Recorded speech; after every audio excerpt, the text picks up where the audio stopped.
Қайырлы күн оқушылар, бүгін 2025 жылы ендіға келетін ықтималдылығы жоғары болатын бір жаңа нұсқаны талдайтын боламыз. Бірінші, центр арқылы өтетін оське қатысты инерция моменті 0,8 кг метр квадрат болатын шардың массасы 0,15 кг болса, сол шардың радиусын табу керек. Инерция моменті берілген, массасы берілген шардың радиусын табу керек. Шардың инерция моменті 5-2 mr квадрат формуласы бойынша анықталады. Сондағы r квадратты тапқанда инерция моментін 5-ке көбейтіп 2m-ға бөлеміз. Барлық мәндер белгілі орнына қойып есептедік балалар. Сонда 0,12 метр немесе 20 сантиметр шықты. Келесі, екінші тапсырмамызда массасы 20 кг болатын цилиндр пішіндес бөшкені 50 ньютон күшпенен көлбеу жазықтық арқылы бір қалыпты домалатып, жерден 10 метр биіктікке жеткізген. Үйкеліс ескермеген жағдайда көлбеу жазықтықтың ұзындығын табу керек. Мынандай көлбеу жазықтықтың үстінде массасы 20 кг болатын бөшкі жатыр балалар. Осы бөшкені домалатып 50 ньютон күшпенен жоғары қарай шығару керек. Үйкеліс жоқ, ескерілмейді, және бір қалыпты қозғалады. Бір қалыпты қозғалған кезде өдеу нөлге тең болады. Алдыменен әсер еткен күштерді көрсетеміз. Тарту күші, содан кейін ауырлық күші әсер етеді. Барлық күштерді қосып емаға теңестіреміз. Осы дененің қозғалысына бағыттас етіп X өсін аламыз. X өсінің бойындағы мына күштердің проекциясын жазамыз. Сонда тарту күші бағыттас болғандықтан плюс болады. Ауырлық күші төмен қарай бағытталғандықтан минус mg синус альфа тең 0 болады.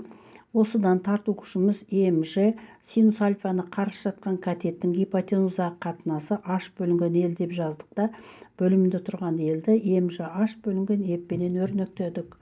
Мәндерін орнына қойып есептедік. 40 метр болды балалар. Келесі үшінші тапсырмамызда, егер қасына ыдысқа құйылған судың тығыздығы 1000 кг метр куб болса, керосиннің тығыздығы қандай? Мынандай ыдысқа бір жағына су, екінші жағына керосин құйылған. Судың биіктігі 40 сантиметр, ал керосиннің биіктігі 50 сантиметр болған сызғышпен көрініп тұр. Судың тығыздығы 1000 кг метр кубқа тең, ал мына құйылған керосиннің тығыздығын табу керек. Бұл жерде қатынас ыдыстарда қысым тең болады. Сұйықтың қысымы ρж h болғандықтан осы керосиннің және судың қысымдарын теңестіреміз. Теңестіремізде сондағы керосиннің тығыздығын табамыз. Керосиннің тығыздығын тапқанда жылар қысқар келеді. ρh1-ді h2-ге бөлеміз. Сонда жауабы 800 кг метр куб керосиннің тығыздығы шығады. Ал массасы 3 кг керосин толық жанғанда бөлінетін жылу мөлшері отының энергиясы Q тең болады. МQ формуласы бойынша анықталады. Сонда массасы 3, отының меншікті жану жылуы 46 оның 6 дәрежесі, сонда 138 оның 6 дәрежесі немесе 138 мегаджоуль энергия бөлініп шығатын болады. Бесінші, зарядтары 4 нанокулон 2 бірдей бөлшек 9 миллиньютон күшпенен әрекеттесетін қашықтықты табу керек. Нанокулон оның минус 9 дәрежесі қыбыжыға келтіреміз. Милли оның минус 3 дәрежесі қыбыжыға келтірдік. Қолданатын формуламыз кулон заңы. F тең болады kq квадрат бөлу r квадрат. Мұндағы r квадратты тапқанда kq квадратты күшке бөлдік. Мәндерін орнына қойып есептейміз. Негізінде k тұрақты шама 9 оның 9 дәрежесіне тең. Содан түбірден тапқан кезде 16-дан 4 оның минус 3 дәрежесі немесе 4 миллиметр болатын есептің жауабы шықты балалар. Алтыншы, конденсаторды зарядтап катушкаға қосу арқылы идеал тербемелі контур жасаған. Электромагниттік тербеліс кезінде конденсатордың зарядын 2 есе азайса, толық энергия қалай өзгереді? Берілген жазам Q 2 есе азайған деп жаздым. Ал бұл зарядталған конденсатордың энергиясы Q квадрат бөлу 2s болғандықтан, және энергия зарядтың квадратына тура пропорционал болғандықтан, сонда энергиям 4 есе азаятын болады. немесе 4 есе кемейтін болады. Жиілігі 50 Гц айнымалы ток тізбегіне жалғанған конденсатордың электр сыйымдылығы 3,98 микрофарада болса, конденсатордың сыйымдылық кедергісін табу керек. Берілген жаздық. Микро оның -6 дәрежесі. X сыйымдылық кедергінің формуласы 1 × омега с-ға тең. Бізде омега жоқ, оны 2π ньюмен табамыз. 314 радиан секунд болады. Енді орнына қойсақ, X-ымыз 810 болады. Келесі 8-ші тапсырмамызда интерференцияның екі толқын бірін-бірі күшейту үшін қажетті минимал фазалардың айырмасы. Бұл күшею үшін фазаларының айырмасы жұп болады. 2π, 4π, 6π кезінде толқындар күшейе түседі. Ал егерде 2,5 немесе 4,5 болатын болса, онда толқындар бірін-бірі өшіріп, толқындар бәсеңдейтін болады. Абсолют сыну көрсеткіші 1,5-ға тең. Шыныдағы электромагниттік толқынның таралу жылдамдығы табу керек. Бұл жерде шынының ішіндегі жылдамдық с бөлінген n формуласы бойынша с 3,8 дәрежесіне тең болғандықтан шынының ішіндегі жарық жылдамдығы 2,8 дәрежесіне тең болады. Келесі 9-ші тапсырмамызда абсолют сыну көрсеткіші 1,5-ға тең. Келесі 10-ші ауадағы шыны көрсеткіші 1,5-ға болатын шыныға өткен қызыл жарықтың жиілігі. Жарық бір ортадан екінші ортаға өткенде балалар жиілігі өзгермейді. Толқын ұзындығы және жылдамдығы n есе кемейді, ал жиілігі өзгермейді. Сондықтан біз белгілейміз тысыншы жауапты. Ал 11-де диаметрі 2 мм, сымға массасы 10 кг жүгілінген механикалық кернеуді анықтау керек. Қатты дененің механикалық қасиетіне байланысты есеп берілген. Миллиметр оның -3 дәрежесі. Механикалық кернеу дегенім ол күштің ауданға қатынасы болғандықтан күштің орнына ауырлық күші қойылады. S сымның көлденең қимасының ауданы πd квадрат бөлу 4-ке тең. Формуланың орнына қоямыз. Сонда сигма механикалық кернеу 4mg бөлінген πd квадрат болады. Мәндерін орнына қойып есептесек, 32 мегапаскаль механикалық кернеу пайда болады. 12 тоғы бар өткізгішке әсер ететін ампер күшінің бағытын табу керек. Мынандай магнит өрісі берілген. Сол қол ережесі бойынша сол қолымыздың алақанын жаза ұстағанда алақанымызға еніп тұру керек. Сонда төрт саусақтың бағыты алға қарай бағытталу керек. Сондағы 90 градусқа қайырыла ұстаған бас бармақ өзімізге қарай бағытталады. Сондықтан бұл жерде ампер күші бізге қарай бағытталатындығын белгілейтін боламыз балалар. Келесі қабырғасы 8 см болатын квадрат рамы 105 бұрыштық жылдамдықпен 0,3 Тесла индукция перпендикуляр осьтіге айналады. Электр қозғау күшінің амплитудасы E максимал табу керек. E максималдың формуласы VS омега болады. S квадрат болғандықтан бір қабырғасының квадраты А квадратқа тең. 64 оның -4 дәрежесі метр квадрат болды. Электр қозғауыш күшінің мәнін осы үшеуін көбейтеміз. Сонда 20 милливольтқа тең болады. Ал 14-ші тапсырмамызда екі жазық айна 90 градус бұрыш жасай орналасқан жазық айнаға 20 градус бұрышпенен түсетін болса, сондағы жазық айнаға түскен мына шағылған екінші айнаға түскен жазық айнаға түсу бұрышын табу керек. Сонда міне түсті, мына жерден шағылды. Ол мына жер 20 градус болса, онда мұның сыбайлас бұрыш болғандықтан мұның екінші жағы 20-ға тең. Демек түсу бұрышы 70 градусқа тең болды. Ал 15-ші тапсырмамызда релятивистік қозғалыс берілген. Толқын ұзындығы 25%-ке кеміген толқынның ұзындығының жылдамдығы табу керек. L тең болады L нолевой -0,25 L нолевой. Сонда 25%-ға кемсе 0,75 L нолевой болады. Толқын ұзындығының қысқаруының L тең L нолевой 1 - V квадрат С квадрат формуласын қолданамыз. Мәндерін орнына қойып шығарамыз. L нолевойлар қысқарып кетеді. Сондағы екі жағын квадраттап түбірден шығарып V квадратты табатын боламыз. Сонда V квадратым 7 С квадрат бөлу 16 немесе түбірден шығарғанда С бөлінген түбір астында 7 бөлінген 4-ке тең болады. Біз мұна 9-ші жауапты белгілейтін боламыз балалар. Бұл Эйнштейннің салыстырмалы принципі бойынша ұзындықтың қысқаруының формуласы. Бұл жердегі әсіресе мән беретіндер. Келесі 16-шы тапсырманы талдайтын боламыз. Рентген түтікшесі шығаратын сәуленің жиілігі 3,18 дәрежесі герцтен аспау үшін электродтарға түсірілген потенциалдар айырымын анықтау керек. Бұл жерде жиілігін жаздық. Бұл жерде фотондардың H, нью және EU энергияларын пайдаланып теңестіремізде бұндағы потенциалдар айырмасын таптық. Мәндерін бәрі белгілі балалар орнына қоямыз, есептейміз. Сонда 12,43 киловольт мына сызынша жауапты белгіледік. Келесі 17. 1,2 метр секунд жылдамдықпен қозғалған массалары 2 кг және 3 кг болатын екі дене өзара перпендикуляр серпімсіз соқтығысқаннан кейінгі олардың кинетикалық энергияларының шамасын табу керек. Берілген жаздық балалар. Бұл есепті өздерің шығаруға болады.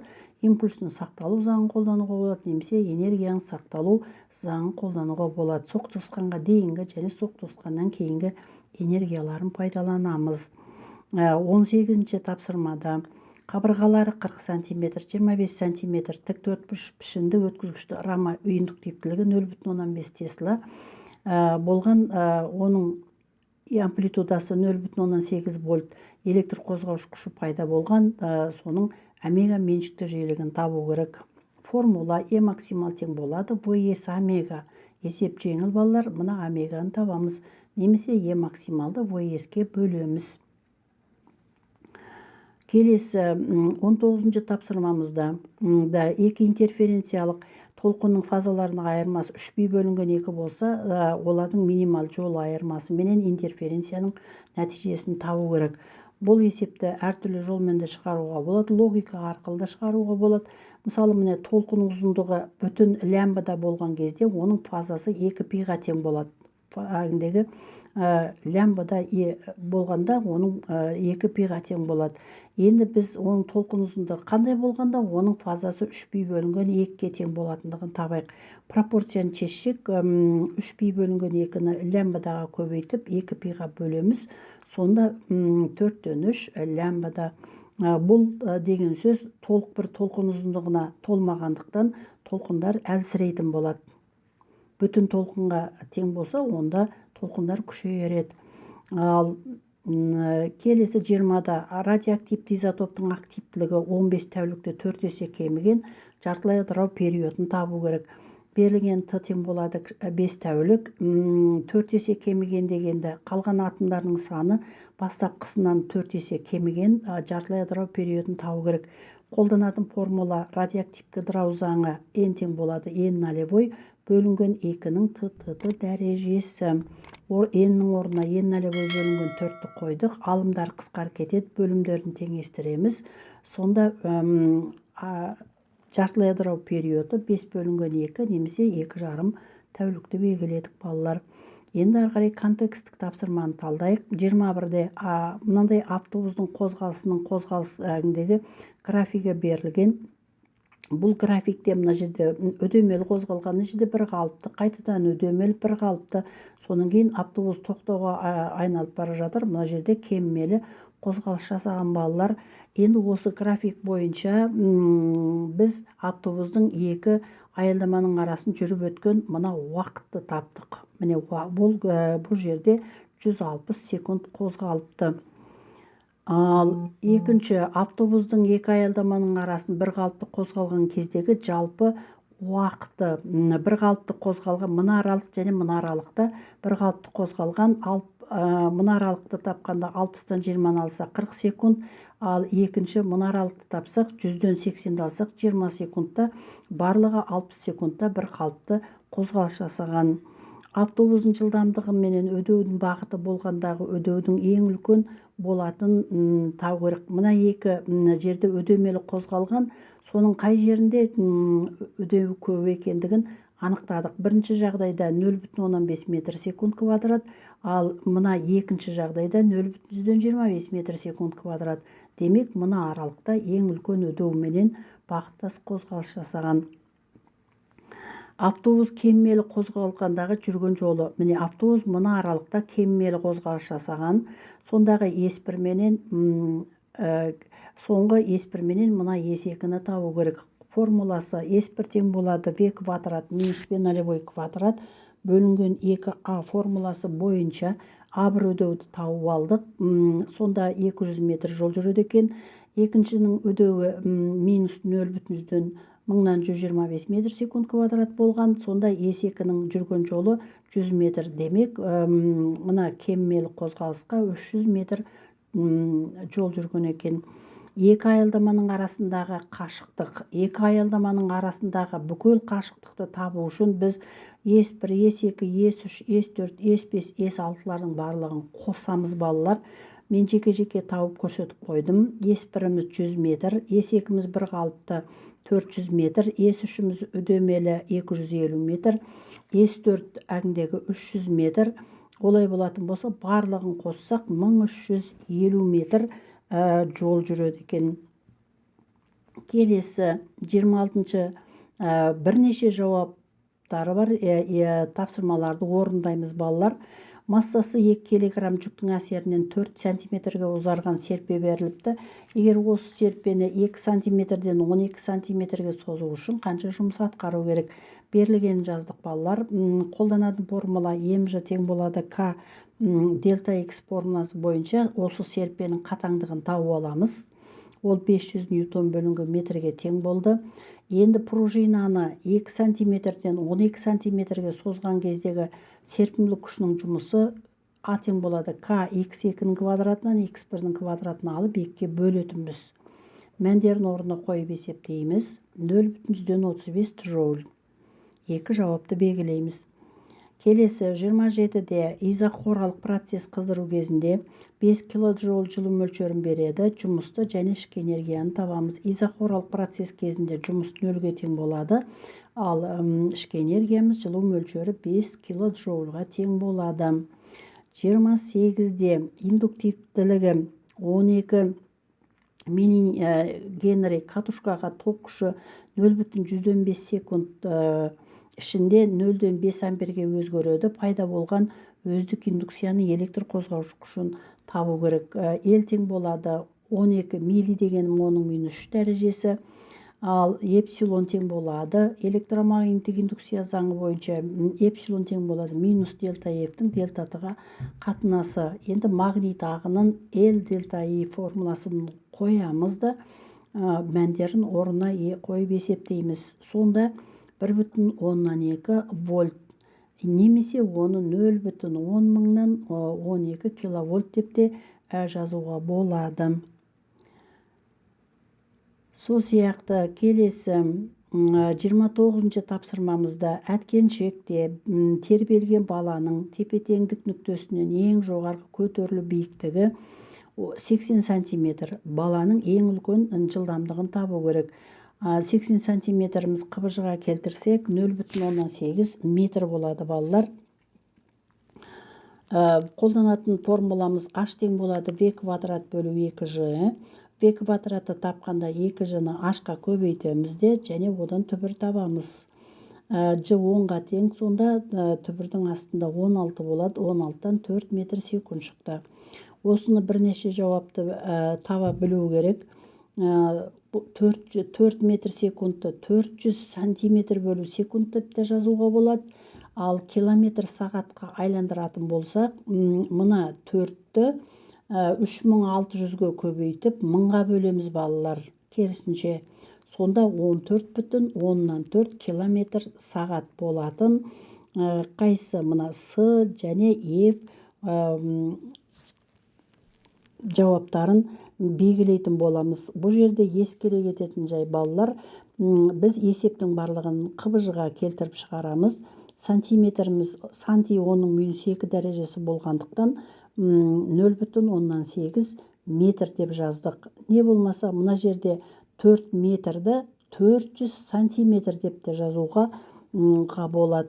Сондықтан мына есептің бірнеше жауаптарын белгілеген кезде мына жерде асыншы жауапты да алатын болдық. Міне сонда А, С және мына F 3 жауапты алатын болдық. Егерде балалар бір қате кететін болса, онда сендерге бір-ақ балл беріліп қалады.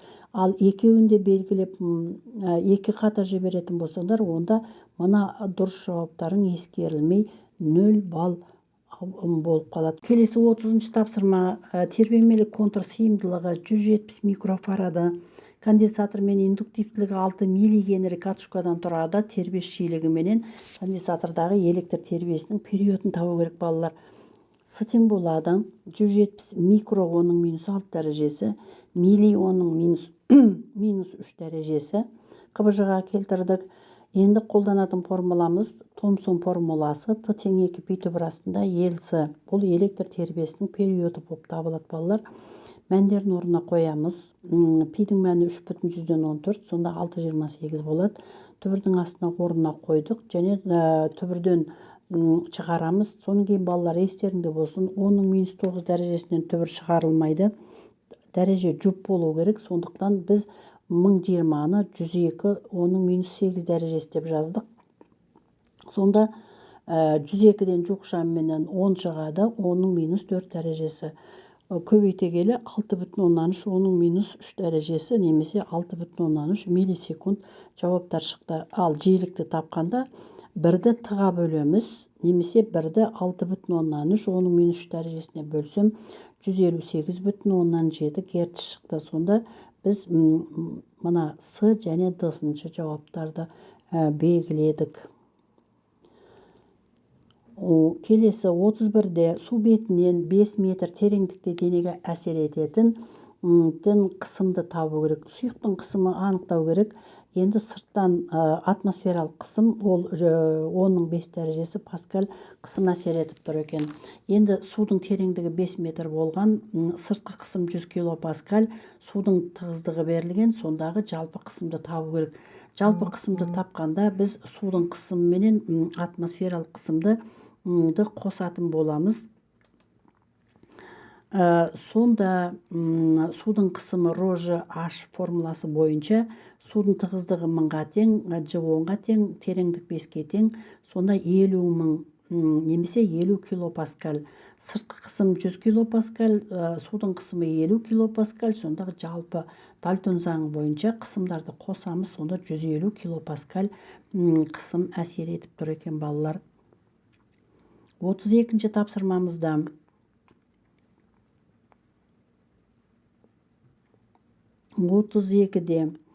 идеал газ қысымының көлемге тәуелділік графигі берілген. Бір нүктедегі газдың температурасы т0 болса, мына жердегі газдың температурасы т0 болса, ол екінші нүктеден үшінші нүктеге ауысқан кездегі оның температурасын табу керек.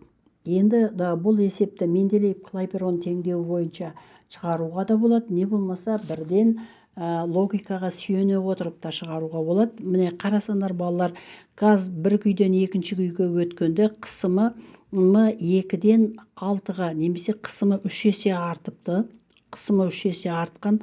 Ал бұл кезде оның көлемі 2-ден 6-ға, немесе көлемі де 3 есе артқан. Қысымы 3 есе артқан, көлемі 3 есе артқан, демек температурасы 9 есе артады. Енді ол 2-ден 3-ке өткен кезде көлемі тұрақты, көлемі өзгермейді. Ал тек қана оның қысымы 6-дан 2-ге төмендеген, немесе 3 есе кеміген. Сонда қысымы 3 есе кемісе, онда температурасы да 3 есе кемейтін болады. Сондықтан алғашқы 9 т0 3-ке бөлетін болсақ, онда температурасы 3 есе, мына үшінші нүктеде температурасы 3 т0 болады. Біз мына босыншы жауапты белгілейміз балалар. Келесі 33-те жазық айна өз-өзіне 20 градусқа бұрылғанда чағылған сәуленің бастапқы чағылған сәуле бағытынан ауытқитын бұрышы. Мысалы, мынау айна балалар, мынау айна. Енді осы айнаға қандай да бір бұрышпен жарық түсіп, дәл сондай бұрышпенен чағылып тұр. Чағылу заңын сендер білесіңдер. Енді осы айнаны мынандай 20 градусқа бұратын болсақ, міне мына айнаны бетіп үзік-үзік сызықпен көрсетіп қойдым. 20 градусқа бұратын болсақ, онда біздің перпендикулярымыз 20 градусқа ауытқиды, немесе чағылу бұрышы да 20 градусқа артатын болады. Сондықтан чағылған сәуле өзінің бастапқы бағытынан 20 градусқа ауытқитын болады. Ал келесі 34-ші тапсырмада тербемелі контурдың заряды 1 микрофарада, ток күші 10 ампер жиілігін табу керек. Ток күшінің амплитудасы Q максимал көбейтілген омега формуласы бойынша есептеп шығарамыз. Келесі сыйымдылығы үш С конденсаторда параллель жалған кезде толқын ұзындығы қалай өзгеретіндігін табу керек.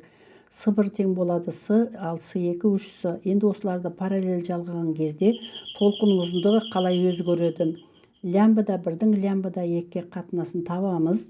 Сонда лямбда 1-іміз 2 пи түбірасында ел С1, ал лямбда 2-іміз 2 пи түбірасында ел С параллель болады. Бір-біріне бөлген кезде және параллель кезінде оларды қосатын боламыз, 4 С1 болады. Түбірден 2-ден 1 шығады. С1-ға С2-ні қоссақ 4 С1 болды. Сондағы толқынның ұзындығы 2 есе артатын болады. Енді процентпен белгілейтін болсақ, 50%-ке кемейді және 50%-ке артатын болады. Сондағы мына жауапты белгілейтін болдық балалар. Міне балалар, бүгінгі тапсырмамыз осындай. Сәттілік тілеймін.